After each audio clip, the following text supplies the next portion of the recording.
2:44 a.m., June 26, 2022. Cranbrook Road in Ilford was nearly silent. Streetlights hummed softly above the empty pavement. Most of the neighborhood was asleep. Then a man walking his dog suddenly stopped.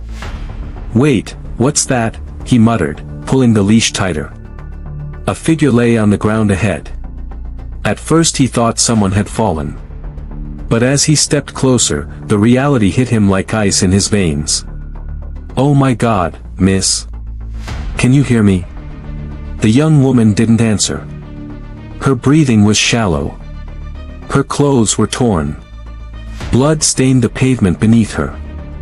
The man's hands began to shake as he reached for his phone. 2:45 a.m. "Emergency services, what's your location?" a dispatcher asked. I'm on Cranbrook Road," he stammered. "There's a woman here, she's barely breathing. I think she's been attacked." Within minutes the quiet street exploded with blue flashing lights. Paramedics rushed out of the ambulance. "Pulse weak," one of them said quickly, kneeling beside her. "Get oxygen on her. Now." Another medic leaned close to her face. "Stay with us. Can you hear me?" But the woman drifting in and out of consciousness could barely respond. She had only been walking home. What investigators would soon uncover about the man responsible would shock the entire country, and expose one of the most disturbing failures in the UK justice system. Earlier that evening, June 25, 2022, London was alive with the soft energy of a warm summer night. Inside the historic halls of the Royal Courts of Justice, the lights had long gone out, but one of its newest employees had left hours earlier with quiet pride. Zara Aleena was 35 years old. A law graduate with a determined mind and a calm presence, she had recently begun working at the Royal Courts of Justice in central London. For Zara, it wasn't just a job. It was the start of the career she had been working toward for years. Friends often described her the same way. Kind. Focused. Compassionate. The kind of person who listened when others spoke. Earlier that week, her cousin had laughed during a family phone call. "So, Miss Lawyer now works with the courts," her cousin teased. Zara laughed softly on the other end. "Not quite yet," she replied. "But I'm getting there." Her family believed in her deeply. They saw someone who carried herself with quiet strength, someone who wanted to use the law to help people who had no voice. One friend later told investigators something that stuck with them. "If you met Zara once," she said, "you remembered her. She had this warmth about her." That Saturday night, Zara had gone out to unwind. Nothing unusual. Just a few hours with friends in Ilford before heading home. By the time the night ended, the streets had grown quieter. Just after 2 a.m., Zara stepped outside near Ilford station and began the short walk home she had taken many times before. A familiar road. A routine path. Only minutes from safety. But somewhere in the darkness behind her, someone else was already watching. And on that summer night in June 2022, Zara Aleena would take a walk she had taken many times before. And never make it home. 11:30 p.m., June 25, 2022. Ilford was busy in the way London neighborhoods often are on a warm Saturday night. Music drifted from open doors of small bars. Laughter spilled onto the sidewalks. Cars rolled slowly past neon lights reflecting off the pavement. Inside a small bar near Ilford station, Zara Aleena sat with friends at a corner table. The mood was relaxed, the kind of easy conversation that comes after a long week. One of her friends raised a glass. "To Zara," he said with a grin. "Future top lawyer." Zara laughed softly, shaking her head. "Let's not get ahead of ourselves," she replied. "I've still got a lot to prove." But the pride in her eyes was obvious. She had worked hard to reach this point. The hours passed quickly. 12:40 a.m. People began leaving the bar in small groups, the energy of the night slowly fading. Zara checked her phone and glanced toward the door. "I should head out," she said. "Already?" a friend asked. "Yeah. Early day tomorrow," she replied, smiling. "Text us when you get home." "I will." 12:50 a.m. The cool night air greeted her as she stepped outside. Ilford High Road still buzzed with late-night movement. Taxis passed. A few people laughed loudly down the street. Zara adjusted her jacket and started walking toward the station. The route home was familiar. She had taken it many times before. 1:10 a.m. The streets began growing quieter the farther she walked. Shop lights disappeared one by one, replaced by dim yellow street lamps. Her footsteps echoed lightly against the pavement. At one point she glanced behind her, noticing nothing unusual. Just the empty road stretching into darkness. 1:50 a.m. By now the neighborhood had fallen into near silence. Most windows were dark. Only the occasional passing car disturbed the stillness. Zara continued along Cranbrook Road, just minutes from home. What she didn't know, what she couldn't see, was that somewhere else in Ilford that same night, another man had been wandering the streets. A man already known to police. A man who should not have been free. 2:10 a.m. As Zara walked alone beneath the streetlights, unaware of the danger quietly moving through the same neighborhood, two paths were slowly beginning to cross. And within minutes, those paths would collide in a way no one could stop. The night had been long for Jordan McSweeney. By 11 p.m., he was already stumbling down Ilford High Road, the sting of cheap alcohol burning in his chest. Inside the bar where he had spent the last hour, his aggression had escalated quickly. "Sir, you need to leave," the bouncer had said, firm but calm. Jordan had laughed, a hollow, sharp sound, before shoving the chair nearest him. "You can't tell me what to do." Moments later, he was out on the street, the doors slamming behind him. The neon lights blurred as he staggered along the sidewalk. CCTV cameras would later capture him pacing the streets, scanning the crowd. He stopped at corners, eyes darting, tracking movement. Several women passed, alone or in pairs. Jordan approached one, she tightened her coat and hurried past. Another turned the corner, catching sight of him and quickening her pace. He tried again, moving closer, but each attempt failed. Each rejection fueled his anger, making his movements more erratic. "Come on, don't be shy," he muttered to himself, voice low, slurred, barely coherent. The streets around Ilford grew quieter as the night deepened. One by one, the shops and bars shut down. Shadows lengthened under the dim streetlights. Jordan's eyes caught movement again, and this time it was different. A woman walking alone. Calm. Purposeful. Unaware. Her dark hair shimmered slightly under the street lamp. Her posture was confident, yet relaxed. She moved steadily along the quiet pavement, a path she had taken countless times. Jordan's gaze fixed on her. He slowed his pace, adjusting his direction subtly to match hers. The CCTV would later show him following silently, measuring distance, testing whether she noticed him. He stopped once, glanced around, and muttered under his breath, finally, someone alone. The night held its breath as the predator found his mark. And that woman, walking without suspicion, was none other than Zara Aleena. Minutes later, their paths would converge in a way that would shock the community and expose a chilling failure of the justice system. For now, though, she walked, unaware, and he followed, every step deliberate, every intention hidden in the darkness. The street was quiet now, almost unnaturally so. Streetlights cast long, harsh shadows along the pavement. Every footstep echoed softly, bouncing off brick walls and parked cars. Zara Aleena walked steadily, her mind occupied with the familiar thoughts of home, unaware that the distance behind her was shrinking, inch by inch. CCTV footage would later show Jordan McSweeney trailing her with methodical patience.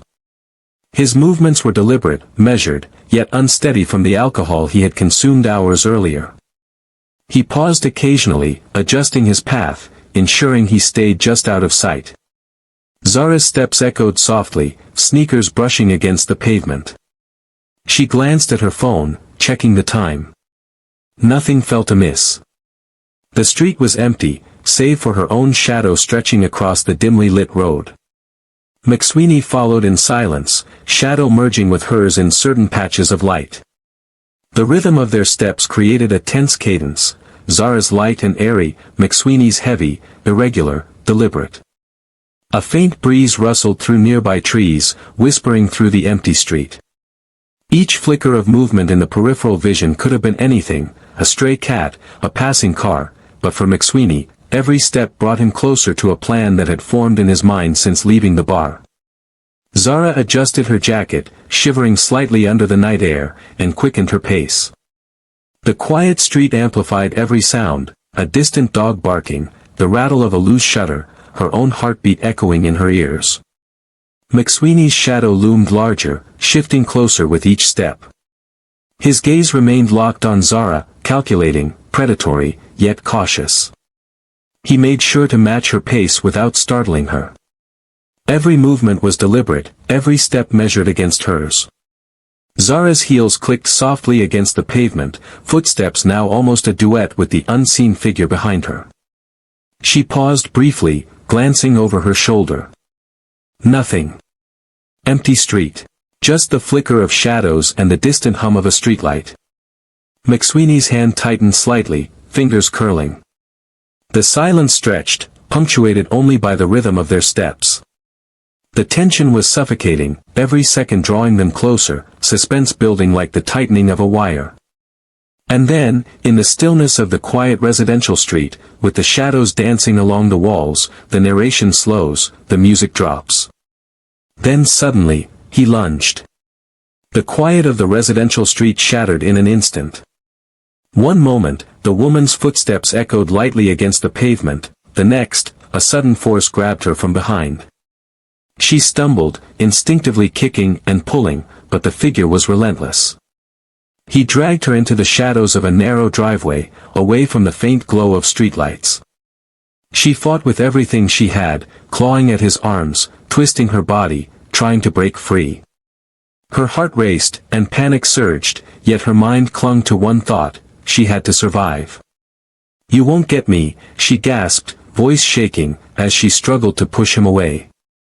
The figure's grip tightened, and the struggle continued for several minutes, each movement frantic and desperate. She kicked at his legs, twisted her wrists, and shouted for help, but the street was empty, and her cries were swallowed by the night. Every instinct screamed escape, every ounce of strength became a lifeline. He moved with a calculated aggression, forcing her down repeatedly, but she refused to give in. Her determination shone through the terror in her eyes, as though sheer willpower alone could keep her from succumbing. Several times, she broke partially free, stumbling toward the edge of the driveway, reaching for safety, but he was always there, pulling her back, her fingers brushing the gate, the wall, anything to leverage against him. Each attempt drained her more, but she never stopped fighting. The night seemed endless. Shadows stretched across the walls, blending with the fear that clung to every heartbeat. The sound of her frantic breaths mixed with the shuffling of struggling feet, creating a rhythm of terror. And then, abruptly, he stopped. The figure paused, eyes scanning, as if measuring the result of his actions. For a tense moment, silence fell over the driveway. Finally, he released her. She crumpled to the ground, barely able to breathe, her body trembling from the intensity of the struggle. Every muscle ached, her clothes torn and disheveled, but her spirit, though battered, had not entirely broken. By the time the attacker finally walked away, disappearing into the darkness of the quiet street, she lay there, barely alive. The driveway, once just another part of the neighborhood, had become a place of survival and terror, its shadows holding the memory of a night that would haunt the street forever. The street remained quiet for a long, tense moment after the attacker vanished, swallowed by the darkness. Then, a distant footstep broke the silence. A passerby, returning from a late-night shift, noticed a figure lying unnaturally in the driveway. They froze for a heartbeat, eyes widening as the reality struck. "Oh my God, someone's hurt," the passerby whispered, voice trembling. Heart racing, they pulled out a phone and dialed emergency services. Minutes later, the wail of sirens cut through the night, a harsh contrast to the stillness of the empty street. Flashing blue and red lights illuminated the scene as paramedics hurried from the ambulance, assessing the injured woman sprawled on the cold pavement.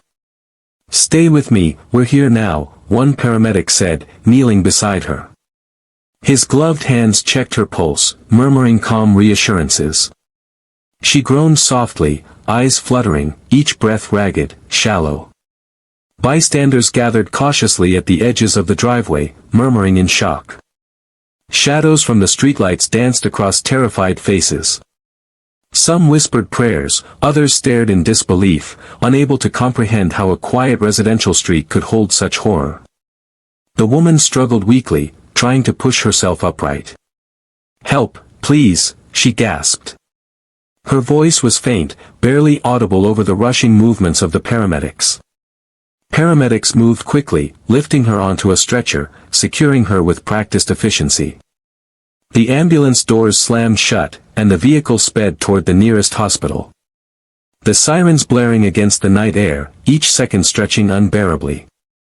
Inside the hospital, doctors rushed to a trauma bay, immediately beginning life-saving procedures. Monitors beeped frantically, intravenous lines were inserted, and every second was a battle against time. The woman's breaths came in shallow gasps, each one more labored than the last. Despite the skill of the medical team, despite every effort to stabilize her, her condition worsened. Time slipped through their fingers like sand. Finally, the monitors flattened, and the doctors stepped back, faces grim.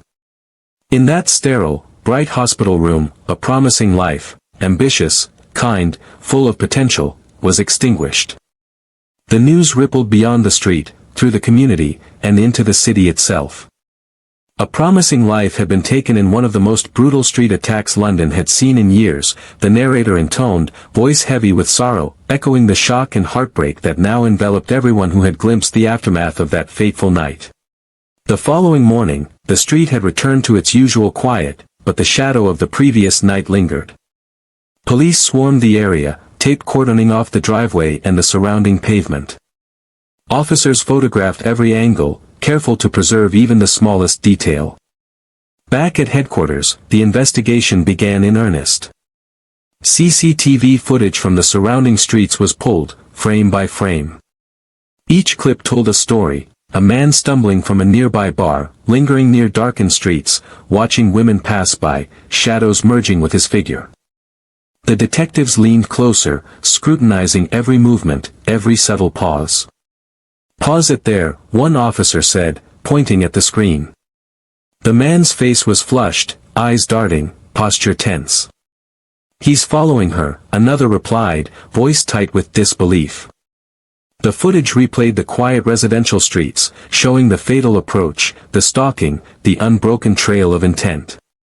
Forensic teams collected fibers from the scene, remnants of clothing and traces that could link the attacker to the victim. Each sample was logged meticulously, packaged for testing. Every detail mattered, every trace a potential key to the puzzle. Detectives cross-referenced the CCTV with known criminal records. A match appeared on the database, a man recently released from prison. Only 9 days earlier, he had walked free after serving time for prior offenses. The realization sent a ripple through the team. 9 days, and he's back on the streets, muttered one officer, disbelief lacing the words. The man in the footage was finally identified. Jordan McSweeney. The evidence painted a chilling picture, the deliberate following, the stalking, the attack itself. Each piece of CCTV, each fiber, each shadow traced back to him. The news hit the investigation room like a thunderclap. A man recently released, supposedly rehabilitated, had committed a brutal assault barely over a week later. The implications were immediate and horrifying. Detectives continued tracing his steps, reconstructing the timeline with painstaking care. Every street, every alleyway, every potential witness cross-checked, building a narrative of premeditation and escalation. The identification of Jordan McSweeney brought clarity, but also disbelief.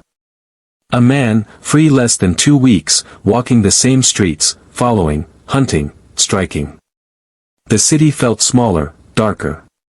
The investigation had found its focus, the pieces of the puzzle falling into place, but the horror of how quickly it had escalated lingered, the memory of that night etched into every frame of CCTV, every fiber of evidence. The revelation settled over the team, chilling and undeniable. The attacker had not been random, and his freedom had come far too soon. The room fell silent as investigators sifted through the files, each document heavier than the last.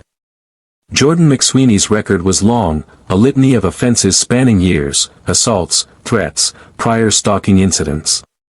Every page told the same story: violence, recklessness, a pattern of escalating danger. "Look at this," one detective murmured, pointing to a highlighted note. Probation flagged him, said he was a high risk. Another leaned closer, scanning the lines. He should never have been out on the streets. Not like this. Across the room, a sense of disbelief hung thick in the air. They had been so focused on the immediate investigation, the CCTV, the forensic trail, that the bigger picture was almost unbearable.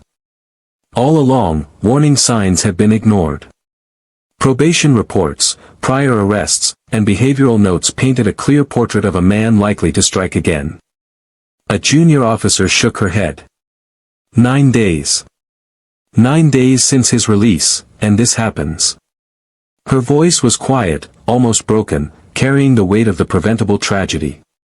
Detectives compared timelines, noting each missed opportunity: a phone call unreturned, an alert overlooked, a supervision meeting skipped. Each lapse became a hammering blow, evidence of systemic failure. They reviewed case notes, slowly reconstructing the months leading up to the murder. Every red flag, every warning, every chance to intervene had been ignored or delayed. Each piece of missed oversight felt like a betrayal to the victim and her family. The room grew colder, the fluorescent lights harsh, exposing the enormity of the oversight. It was not just a single failure, but a chain of failures, rippling outward, culminating in a life cut tragically short. If the system had worked properly, one investigator whispered, voice low and heavy, Zara Aleena might still be alive today. The words hung in the air, echoing in the minds of everyone present, a reminder of the lives that can be lost when bureaucracy and human error collide. Outside, the quiet street where she had walked just days before seemed deceptively peaceful, hiding the chaos and tragedy that had erupted within seconds. The investigation had solved the immediate case, but the shadow of institutional failure loomed large, leaving a haunting question: how many more warnings would go unheeded before another life was lost? McSweeney sat with his head lowered, hands clasped tightly in front of him, the weight of the evidence and the horror of his actions pressing down on him. When the judge asked how he pleaded, his voice was low, almost inaudible: guilty. A ripple of murmurs passed through the packed gallery. Zara's family sat together, holding hands tightly. Faces pale, eyes glistening with tears, they listened as the judge recited the sentence: life imprisonment. The words landed like thunder, final and unyielding, yet they did little to soothe the raw ache of loss. One relative whispered to another, voice breaking, "It still doesn't bring her back."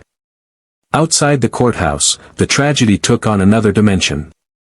Media cameras flashed, capturing the grief and the resolve on Zara's family faces. They spoke passionately about reforms, about ensuring that warnings were never ignored again. No other woman should suffer like Zara, one sibling said, voice steady despite the grief. The system must protect, not fail. Meanwhile, investigators and officers reflected quietly on the case, the painstaking work, the long hours tracking every step of the killer. Their efforts had brought justice, but the lingering questions of preventable failure haunted them. In the streets of Ilford, life tried to resume its rhythm, yet shadows of that night remained. The memory of Zara Aleena walking home, full of promise, and the sudden, violent end she met, lingered in the hearts of the community. Candlelight vigils, memorials, and moments of silence became symbols of both mourning and resolve. The narrator's voice, low and somber, carried over the images of her life, the courtroom, and the streets. Zara Aleena's walk home should have been safe. Instead, it became a tragedy that forced a nation to confront a painful truth. Her story became more than a headline, it became a call to action, a testament to her life, her family's courage, and a nation's reckoning with the gaps in the system meant to keep people safe.